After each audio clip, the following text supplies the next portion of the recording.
Hello students, প্রথমেই UK educational টিপসের পক্ষ থেকে তোমাদের সকলকে স্বাগত জানাই। 2024 সালের এনভায়রনমেন্টাল স্টাডিজ অর্থাৎ পরিবেশবিদ্যার ফার্স্ট সেমিস্টারের সাজেশন হিসাবে বেশ কয়েকটি সংক্ষিপ্ত প্রশ্নোত্তর দেওয়া হয়েছে, তোমরা সেগুলো দেখো এবং তৈরি করে নাও। ভিএসসি অর্থাৎ ভ্যালোরেট কোর্সে তোমাদের রয়েছে পরিবেশবিদ্যা। এই পরিবেশবিদ্যার সাবজেক্টটা তোমাদের কম্পালসারি সাবজেক্ট হিসাবে পড়তে হচ্ছে, অর্থাৎ আবশ্যিক বিষয়। আর তোমাদের বিএ, বিএসসি, বিকম প্রত্যেক স্টুডেন্টসকেই এই সাবজেক্টটা পড়তে হবে এবং পরীক্ষা দিতে হবে। আজকে যে প্রশ্নোত্তরগুলো দেওয়া হয়েছে সেগুলি প্রত্যেক ইউনিভার্সিটির স্টুডেন্টসদের জন্যই বিশেষভাবে গুরুত্বপূর্ণ। সুতরাং তোমরা প্রশ্নোত্তরগুলো দেখো এবং তৈরি করে নাও। এখানে দেখো অতি সংক্ষিপ্ত প্রশ্নোত্তর। প্রথম প্রশ্ন হচ্ছে, বায়ুমণ্ডলের নানা রকম গ্যাসের মিশ্রণের মধ্যে সবথেকে বেশি পরিমাণে থাকে।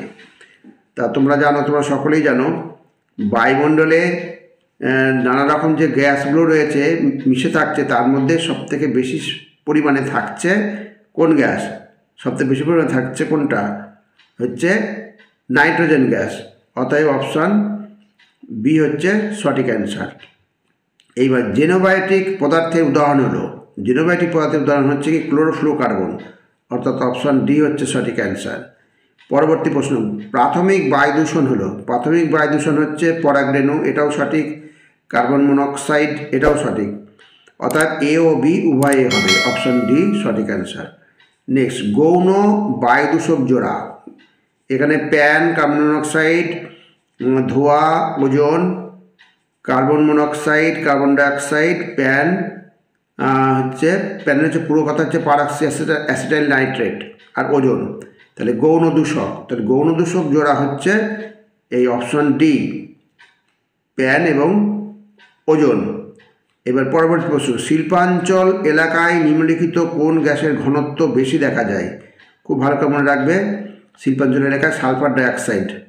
নেক্সট, SO2 অর্থাৎ সালফার ডাইঅক্সাইডের একটি প্রাকৃতিক উৎস, সালফার ডাইঅক্সাইডের প্রাকৃতিক উৎস হচ্ছে আগ্নেয়গিরি, অপশান এ হচ্ছে সঠিক অ্যান্সার। নেক্সট, SO2 এর প্রভাবে এখানে কী রোগগুলো হয়? এখানে দেখা যাচ্ছে যকৃতে ক্যান্সার হয়, শ্বাসনালীর প্রদাহ হয়। তাহলে সঠিক অ্যান্সার হচ্ছে অপশন বি, শ্বাসনালীর প্রদাহ হয়। এইবার পরবর্তী প্রশ্ন দেখো, মিথেন গ্যাসের একটি প্রাকৃতিক উৎস হলো, মিথেন গ্যাসের প্রাকৃতিক উৎস হচ্ছে যে কটা অপশন রয়েছে তার মধ্যে সঠিক অ্যান্সার হচ্ছে জলাভূমিতে থাকা অণুজীবের শ্বসন, অতএব অপশন বি। নেক্সট, ভারতের সৃষ্ট মিথেনের মূল উৎস, ভেরি ভেরি ইম্পর্টেন্ট প্রশ্ন।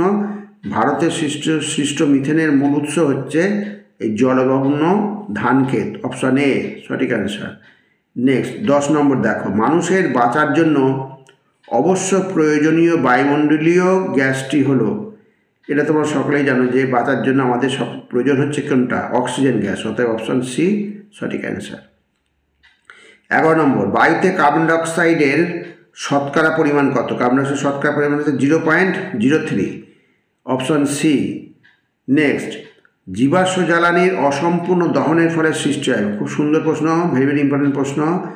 জীবাশ্ম জ্বালানির অসম্পূর্ণ দহনের ফলে সৃষ্টি হয় কার্বন মনোক্সাইড গ্যাস, অতএব অপশান এ হচ্ছে সঠিক অ্যান্সার।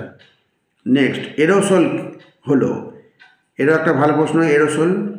এরোসোল হচ্ছে এখানে অপশন দেখো, বাতাসে ভাসমান কঠিন ও জলীয় পদার্থের সূক্ষ্ম কণিকা, অতএব অপশান এ সঠিক অ্যান্সার। নেক্সট প্রশ্ন, নিম্নলিখিত কোনটি সিএফসি গ্যাসের উৎস? সিএফসি হচ্ছে ক্লোরোফ্লুরোকার্বন, এটা তোমরা সকলেই জানো যে ক্লোরোফ্লুরোকার্বন হচ্ছে এখানে যে কটা অপশন রয়েছে তার মধ্যে সঠিক অ্যান্সার হচ্ছে রেফ্রিজারেটর, অপশন বি সঠিক অ্যান্সার। নেক্সট, অম্লবৃষ্টিতে প্রধানত উপস্থিত থাকে, এখানে অ্যাসিড রয়েছে, নাইট্রিক অ্যাসিড, হাইড্রোক্লোরিক অ্যাসিড, এটা হবে না, সালফিউরিক অ্যাসিড ও নাইট্রিক অ্যাসিড, এটা হচ্ছে সঠিক অ্যান্সার। অম্লবৃষ্টিতে থাকছে সালফিউরিক অ্যাসিড এবং nitric acid, option B. Next, ধোঁয়াশার সৃষ্টি হয়, ধোঁয়া আর কুয়াশা মিশে, অতএব অপশান এ সঠিক অ্যান্সার। নেক্সট প্রশ্ন, লন্ডন স্মোক এর জন্য দায়ী গ্যাসটি হলো, লন্ডন স্মোকের জন্য দায়ী গ্যাস হচ্ছে সালফার ডাইঅক্সাইড, অপশান এ সঠিক অ্যান্সার। এবার পরবর্তী প্রশ্ন আমরা দেখি, ভোপাল গ্যাস দুর্ঘটনার সঙ্গে সম্পর্কিত যৌগটি হলো, ভেরি ভেরি ইম্পর্টেন্ট প্রশ্ন, খুব ভালো করে মনে রাখবে। ভোপাল গ্যাস দুর্ঘটনার জন্য সম্পর্কিত যৌগটি হচ্ছে MIC, মিক, মিথাইল আইসোসায়ানেট, মিক, সংক্ষেপে মিক বলা হয়। আর গাড়ির ধোঁয়া থেকে বায়ু দূষণ নিয়ন্ত্রণের জন্য গাড়ির ইঞ্জিনে ব্যবহার করা হয়, গাড়ির ইঞ্জিনে ব্যবহার করা হয় বায়ু দূষণ নিয়ন্ত্রণের জন্য হচ্ছে ক্যাটালাইটিক কনভার্টার, অতএব অপশন সি হচ্ছে সঠিক অ্যান্সার। নেক্সট, যানবাহন থেকে নির্গত বর্জ্যের সবচেয়ে ক্ষতিকারক ধাতব দূষক, খুব ভালো প্রশ্ন, ইম্পর্টেন্ট প্রশ্ন। নির্গত বর্জ্যের মধ্যে ক্ষতিকারক ধাতব দূষক পদার্থ হচ্ছে সীসা, তামা, পারদ, ক্যাডমিয়াম। সঠিক অ্যান্সার হচ্ছে অপশন এ সীসা। নেক্সট প্রশ্ন 21 নম্বর, সীসা দূষণের ফলে সৃষ্ট রোগ, ভেরি ভেরি ইম্পর্টেন্ট প্রশ্ন। সীসা দূষণের ফলে, এটা প্রত্যেক ভিডিওতে আমি বলি, এই ধাতু ঘটিত রোগগুলো খুব ইম্পর্টেন্ট। আর সীসা দূষণের ফলে সৃষ্ট রোগ হচ্ছে ডিসলেক্সিয়া, অপশন এ সঠিক অ্যান্সার। এটাই ক্যাডমিয়াম ঘটিত রোগ, মিনামাটা হচ্ছে পারদ দূষণ ঘটিত রোগ, আর ব্ল্যাক ফুড হচ্ছে আর্সেনিক। এখানে মনে রাখবে, এটাই প্রতি ভিডিওতে প্রায় বলি কারণ এটা খুব ইম্পর্টেন্ট। কোন গ্যাসকে অ্যাজোট গ্যাস বলা হয়? এখানে নাইট্রোজেন গ্যাসকে বলা হয় অ্যাজোট গ্যাস, অপশন ডি সঠিক অ্যান্সার। নেক্সট, একটি বায়ুবাহিত রোগ হলো, এখানে ডেঙ্গু, ম্যালেরিয়া, কলেরা, ডিপথেরিয়া। তো যে 4টি রোগ রয়েছে তার মধ্যে বায়ুবাহিত রোগ হচ্ছে ডিপথেরিয়া, অপশন ডি সঠিক অ্যান্সার। নেক্সট, পৃথিবীর মোট জলের কত শতাংশ মানুষের পক্ষে অলভ্য? তাহলে মানুষের পক্ষে অলভ্য হচ্ছে মোট জলের 99%, অর্থাৎ 99%। নেক্সট, কোন প্রকার কীটনাশকের ব্যবহারে জৈব বিবর্ধন সর্বাধিক হয়? খুব সুন্দর প্রশ্ন, ভেরি ভেরি ইম্পর্টেন্ট প্রশ্ন। এখানে হচ্ছে অর্গানোফসফেট, অর্গানোসালফেট, ক্লোরিনেটেড হাইড্রোকার্বন, এই অপশন সি হচ্ছে সঠিক অ্যান্সার, ক্লোরিনেটেড হাইড্রোকার্বন। নেক্সট, ইউট্রোফিকেশনের ফলে, ইউট্রোফিকেশন ফলে কী ঘটে? ইউট্রোফিকেশনের ফলে ঘটছে অ্যালগাল ব্লুম সৃষ্টি হয়, সঠিক। জলে বসবাসকারী প্রাণীরা অক্সিজেনের অভাবে মারা যায়, দুটোই সঠিক, 3 নম্বর হবে না, অতএব এ এবং বি হচ্ছে উভয়ে। এইবার প্রশম পানীয় জলের পিএইচ কত? প্রশম পানীয় জলের পিএইচ, এটা খুবই কমন প্রশ্ন, তোমরা জানো। প্রশম পানীয় জলের পিএইচ হচ্ছে 7, অপশন বি সঠিক অ্যান্সার। নেক্সট, পিএইচ কত হলে জল অম্ল প্রকৃতির হয়, অর্থাৎ অ্যাসিডিক হয়, অম্ল প্রকৃতির হয়?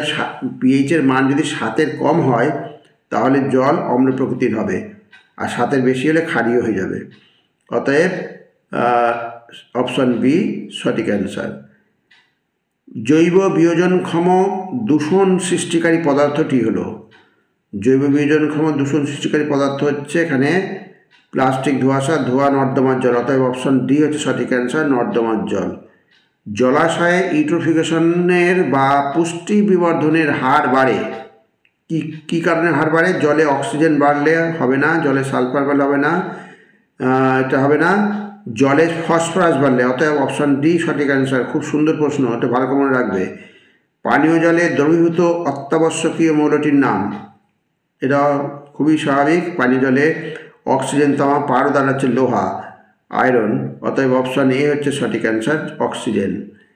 এইবার 32 নম্বর প্রশ্ন দেখো, কোন পদার্থের দূষণে ফ্লুরোসিস রোগ হয়? এটা তোমরা বলো কোনটা হবে? তোমরা নিশ্চয়ই বলবে যে ফ্লুরিন, অতএব অপশন বি হচ্ছে সঠিক অ্যান্সার। তাহলে স্টুডেন্টস, যে কটা প্রশ্ন দেওয়া হলো প্রত্যেকটা প্রশ্নই ভেরি ভেরি ইম্পর্টেন্ট, প্রতিটা প্রশ্ন তোমরা দেখো এবং তৈরি করে নাও।